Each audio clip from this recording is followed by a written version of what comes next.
Hello bachcho, let's read the question. The question is, when an ideal gas is compressed adiabatically its temperature rises.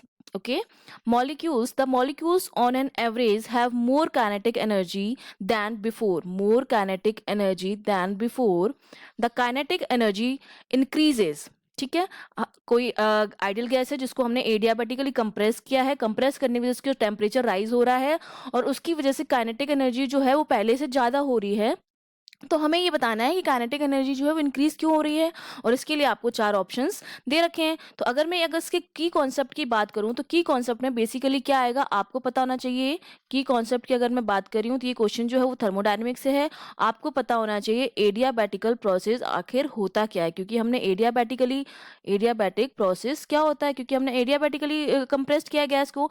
एडियाबैटिकल process में क्या होता है, process जो होता है बहुत ही क्या होता है, फास्ट होता है। प्रोसेस जो होता है फास्ट होता है और इस प्रोसेस में सराउंडिंग जो होती है, सराउंडिंग के साथ किसी भी तरह का कोई भी हीट एक्सचेंज नहीं होता है। मतलब हीट एक्सचेंज जो होता है वो क्या होता है, जीरो होता है। हीट एक्सचेंज जो होता है वो नहीं होता है। ठीक है, हीट एक्सचेंज जो होता है जीरो होता है। दैट मीन्स डेल्टा क्यू की जो वैल्यू होती है, चेंज इन हीट जो होता है वो जीरो होता है। अब जब किसी तरह की कोई भी हीट एक्सचेंज नहीं हो रही है, ठीक है, दैट मीन्स क्या है, जैसे हमारे पास ये है आइडियल गैस इसमें भरी हुई है, ये हमने पिस्टन लगा दिया है, यहाँ पर ये पिस्टन लगा हुआ है। ओके, और इसमें आइडियल गैस भरी हुई है। अब एडियाबैटिकली जब हमने इसको क्या किया है, कंप्रेस किया है। कंप्रेस का मतलब हमने इसको अंदर की तरफ और दबाया है। अब हीट जो है वो बाहर नहीं जा रही है, यहाँ से यहाँ नहीं जा रही है, ना अंदर से बाहर जा रही है। तो क्या होगा, कंप्रेशन की वजह से क्या होता है, टेम्परेचर जो होता है वो बढ़ेगा, टेम्परेचर जो होगा वो राइज होगा।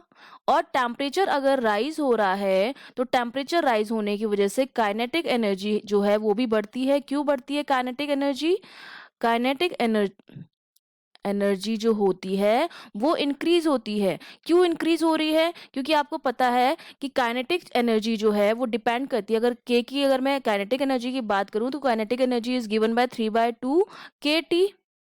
ठीक है, जहाँ पे के बोल्ट्जमान कांस्टेंट मतलब डायरेक्टली प्रोपोर्शनल है टेम्परेचर के। अगर टेम्परेचर राइज होगा तो काइनेटिक एनर्जी भी राइज होगी, और अगर काइनेटिक एनर्जी राइज होगी तो मॉलिक्यूल्स क्या करेंगे, फास्ट मूव करेंगे।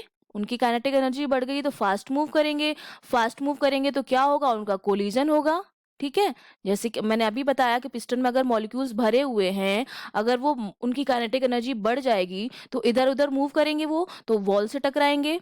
ठीक है, कोलिजन किस किस के साथ हो सकता है, उनका वॉल के साथ कोलिजन हो सकता है, पिस्टन के साथ कोलिजन हो सकता है, आपस में उनका कोलिजन हो सकता है। ठीक है, तो इसकी वजह से क्या होता है, उनकी काइनेटिक एनर्जी जो होती है वो और ज़्यादा इंक्रीज हो जाती है। जब उनका कोलिजन होता है वॉल के साथ या पिस्टन के साथ तो उनकी काइनेटिक एनर्जी और ज़्यादा इंक्रीज हो जाती है। तो हमारा रीज़न क्या होगा काइनेटिक एनर्जी इंक्रीज होने का, कोलिजन। और कोलिजन क्यों हो रहा है, क्योंकि टेम्परेचर इंक्रीज हो रहा है। और टेम्परेचर क्यों इंक्रीज हो रहा है, क्योंकि हीट एक्सचेंज जीरो है, सारी की सारी हीट अंदर ही है, सराउंडिंग के साथ एक्सचेंज नहीं हो रही है। तो हम ऑप्शंस देख लेते हैं। हमारे हमारे जो ऑप्शंस हैं वो क्या क्या ऑप्शंस दे रखे हैं हमारे पास। पहला ऑप्शन है because of collision with moving parts of the wall only, तो यही बिल्कुल सही है।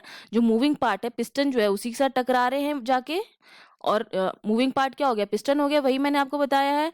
तो ये बिल्कुल आपका करेक्ट आंसर है। और बाकी ऑप्शंस देखिए, because of collision with the entire wall, तो ये गलत हो जाएगा क्योंकि पहले भी हो रहा था ये वाला कोलिजन। तो because the molecules get accelerated in their motion inside the volume, बिल्कुल गलत है। Because of redistribution of energy amongst the molecule, तो ये भी बिल्कुल गलत option. First option is the correct option. Okay, I hope you understood well. All the best.